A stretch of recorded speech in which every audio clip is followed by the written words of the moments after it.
Hello everyone and welcome to Apprentice Virtual Classroom program. I am Santosh Bothe. I'll be your instructor for the machine learning course. Today we'll have a overview of what will be content of the course and basics of machine learning. After this course, you will able to understand the different machine learning algorithm, use different cost functions, code your own machine learning applications using various platforms. The overview of the today's lecture will cover what is machine learning. I'll try to explain you what are the things which can be called machine learning. The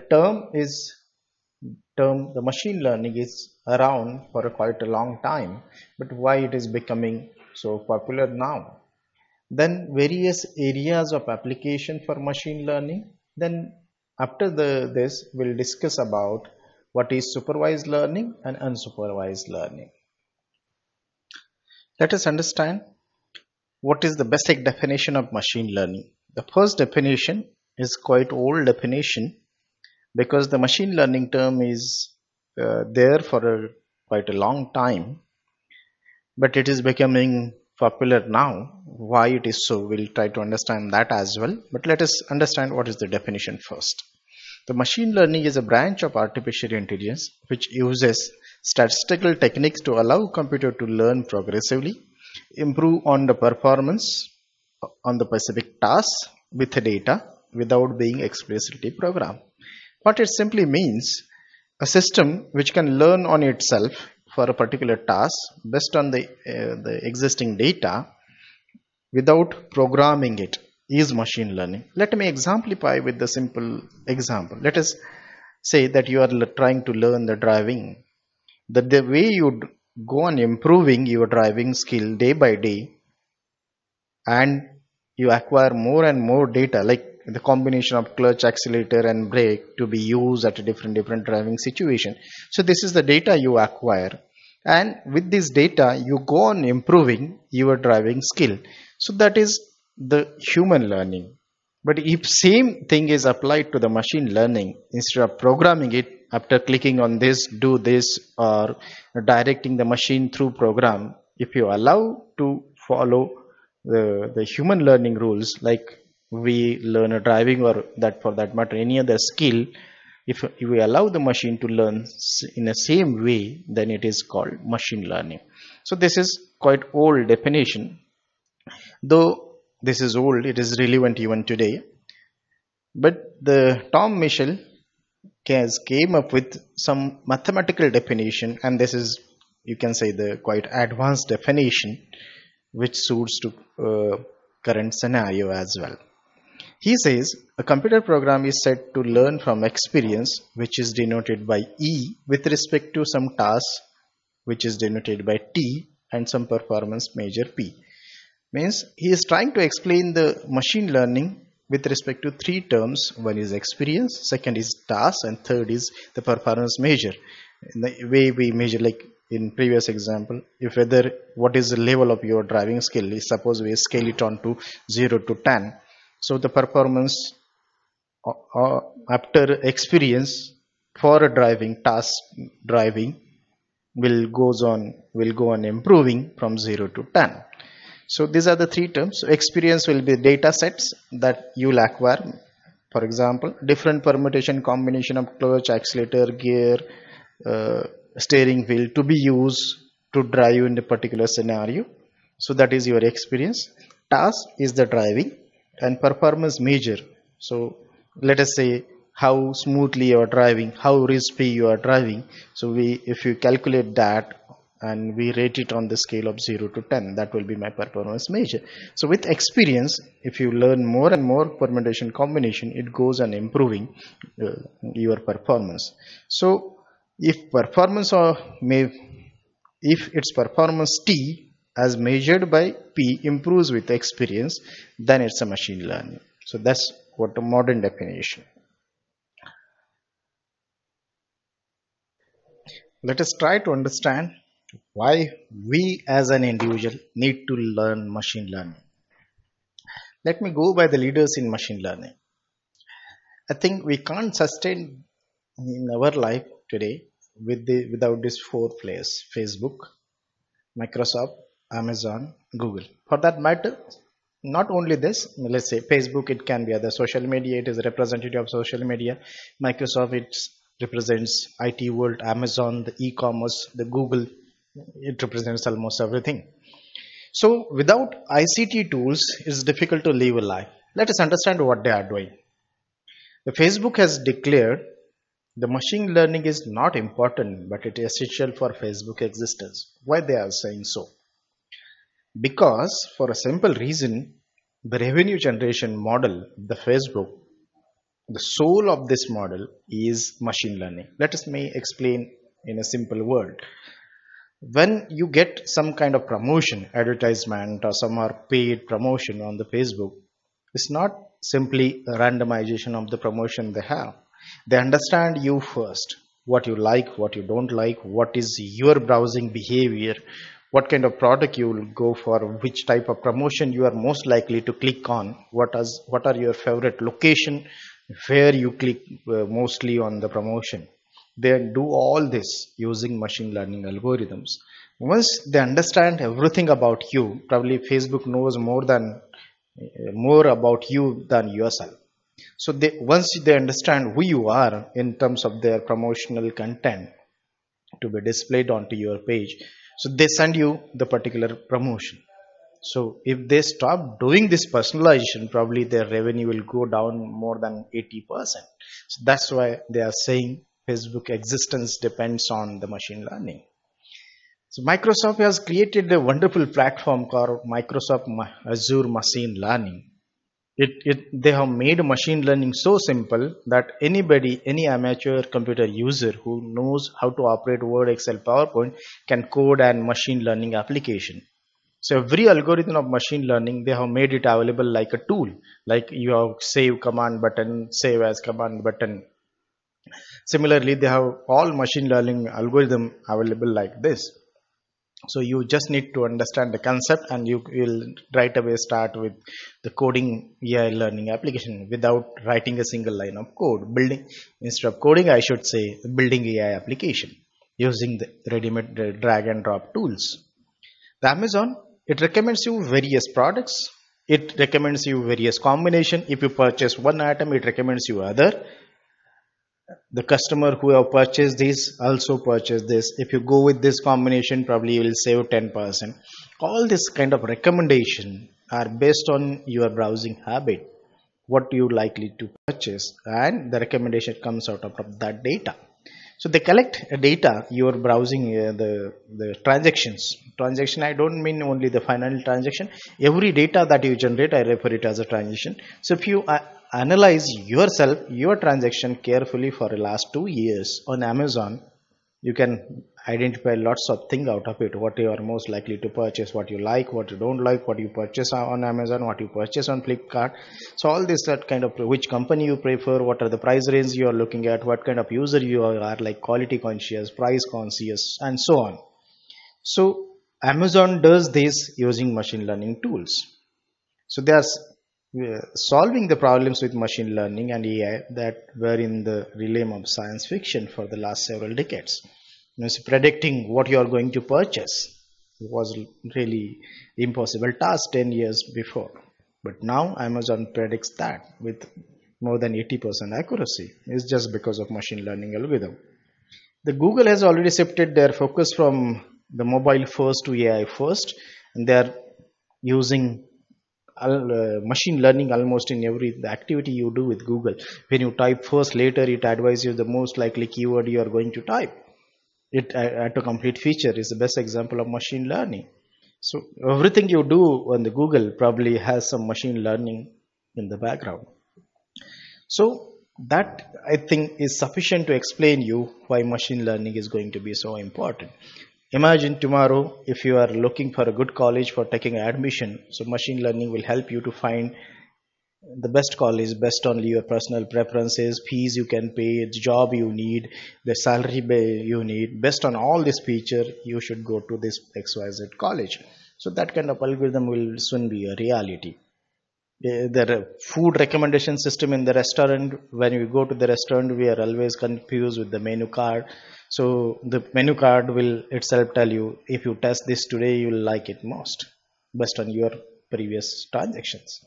So that kind of recommendation systems will be there for almost every field: healthcare, education, food, agriculture, train reservation. If you book, if you want it from the, you will get, imagine getting a message saying that the- it seems that you need to travel on XY date to attend a marriage of your relatives.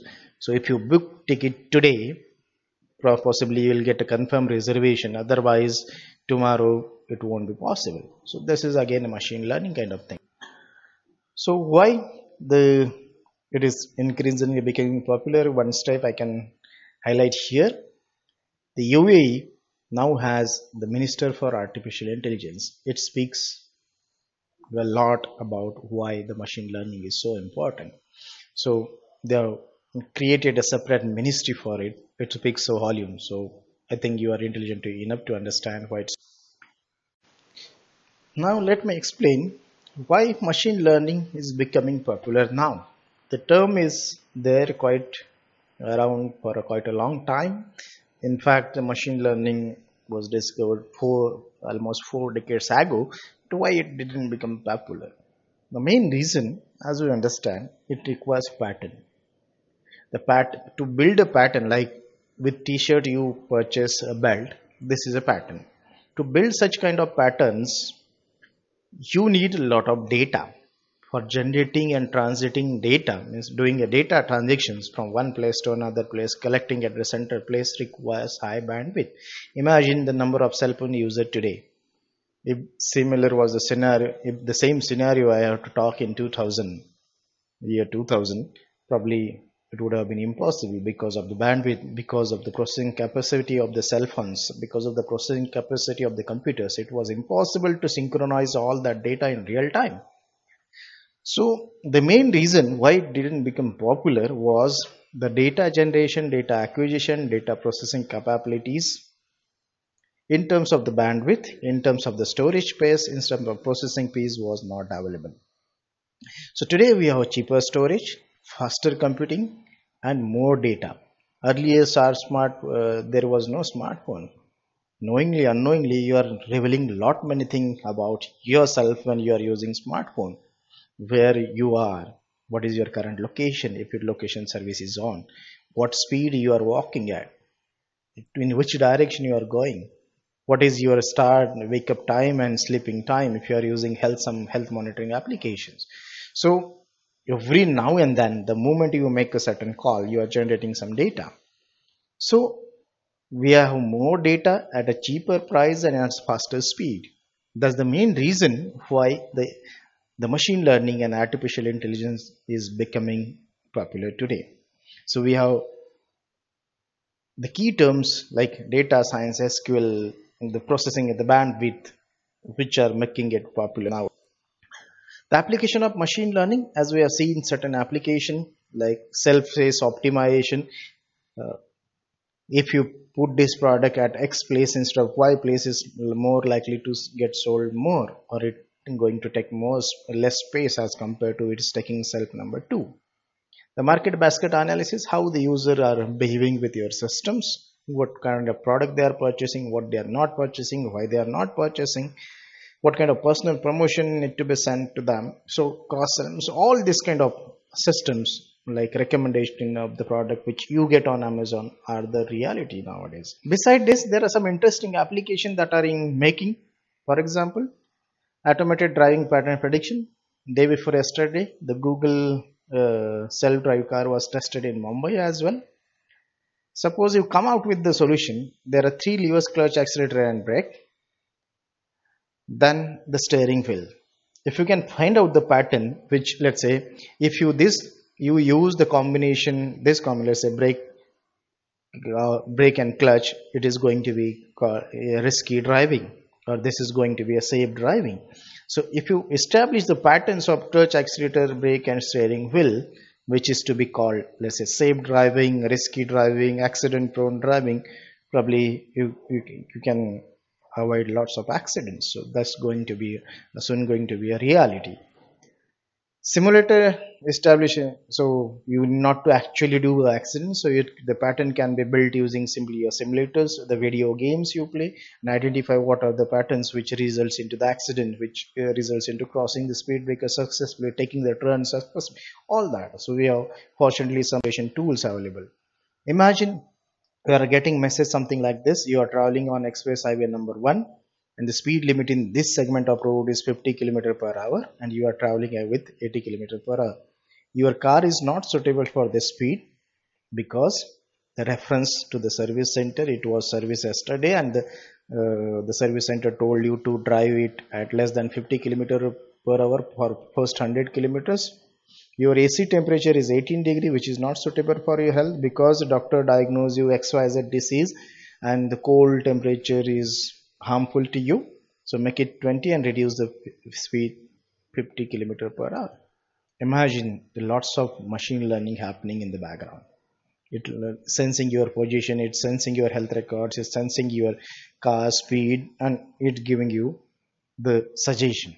So this kind of things are going to be a reality. Same can be for a disease. Instead of taking X drug, X medicine, if you can take Y drug or Y medicine, you will get cure in less than 2 days. If you take some other molecule, probably it will take 3 days to get cure.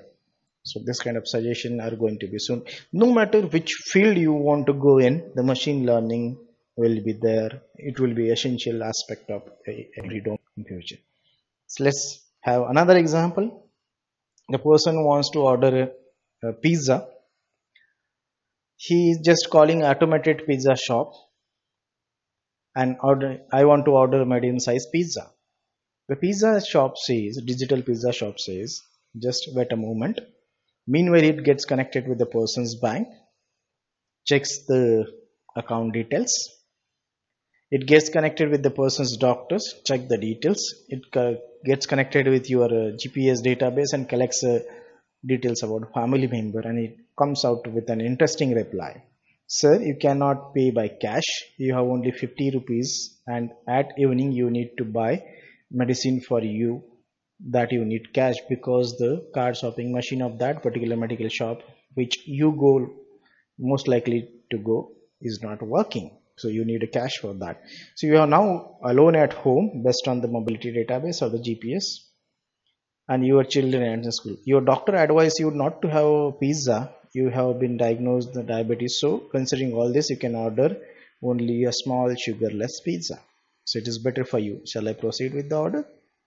Imagine the machine learning happening in between. So these are the things which are going to be a reality very soon. So business decision and customer decisions are increasingly driven by the data. That's the reason why we all need to get into the machine learning. So machine learning is going to be a very essential aspect of every walk of our day-to-day life. Beside this, Ola, Uber, TripAdvisor, Travelary, Airbnb, Coursera, everybody is using some or other kind of machine learning in the background. So this is sufficient to explain that machine learning is going to be a common activity, common thing in our day-to-day. So there are two types of machine learning basically: supervised learning and unsupervised learning. Let us first understand what is supervised learning.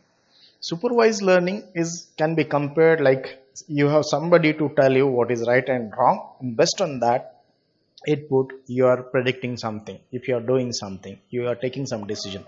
For example, when you are being taught driving at a driving school, that time the instructor tells you this is a clutch, brake, and etc., and their uses, and accordingly you drive the vehicle. So this is supervised learning. Similarly, here in this case, suppose you want to sell your house and want to find out what price you are going to get for your house. For example, in this slide, if you want, let's say, have 1,000 square foot house and you want to know that this may get you approximately 300,000 price for your house. So this is a pattern. This pattern is built using historical data. So this square foot of this much area of the house can get you this particular cost. So this is supervised learning. Supervised learning.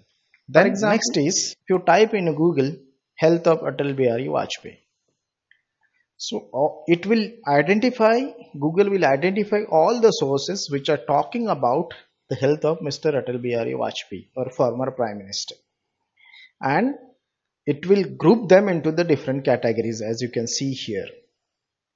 So some will like better health, some section will talk about achievements of AB Vajpayee, some other. So now collecting the information from the different sources, putting them into one category, we call it as clustering problem.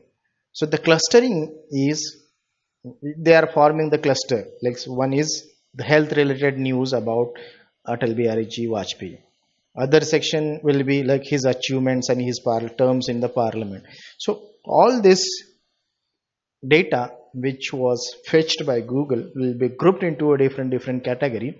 So that type of learning is unsupervised. Means you don't have any supervisor to tell you what is right and wrong, what is input and what is expected output in the given situation.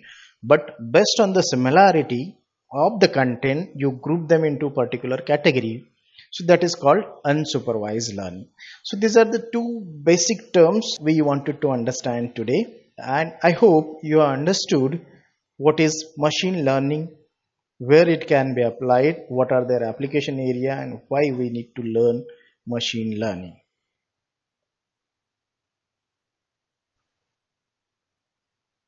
Thank you very much for watching the session.